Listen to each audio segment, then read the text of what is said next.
সামনে রমজান আসতেছে।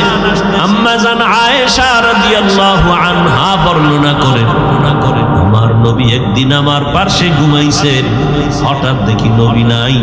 মনে মনে ভাবলাম নবী মনে হয় ভিন্ন কোনো বিবির ঘরে গেছে।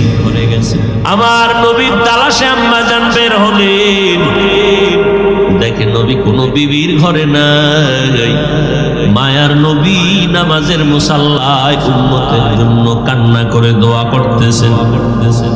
আম্মা জান পেছন থেকে চলে আসলেন, চাদর মাথার উপরে দিয়ে শুয়া বললেন, নবী যেন বুঝি আমি ঘুমাইছি, উঠি নাই।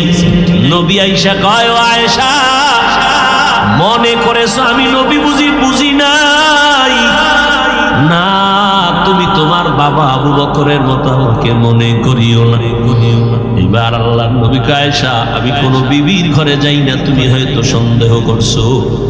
আমি আমার মাওলার সাথে একটু কথা বলার জন্য গেছি, আমার উম্মতের জন্য মালিকের কাছে একটু দোয়া করছি। কারণ জানুনি রে আয়েশা, আজকের রাত্রটা বড় বরকতের রাত, লাইলাতুন নিসফি মিন শাবান, শাবানের মধ্যরাত, যেটাকে লাইলাতুল বারাত বলে আমরা সচরাচর ভাষায় বলি শবে বারাত।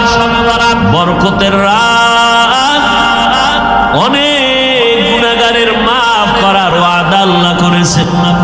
খবরদার, শবে বরাত যারা নাই বলবে, লাইলাতুন নিসফি মিন শাবান নাই যারা বলবে, তারা বাতিল, তাদের ধোঁকায় বরবাদ। ও বাবা, তুমি তর্কে জড়ানোর দরকার নাই, তুমি নামাজ পড়ে মাওলারে সিজদা দাও, তুমি আল্লাহর কাছে কান্না করো। হ্যাঁ, তুমি যদি শবে বরাত মনে কইরা সারা রাত নামাজ বাদ দিয়া রাস্তাঘাটে আড্ডা দাও, সেটা তো আল্লাহ পছন্দ করবে না।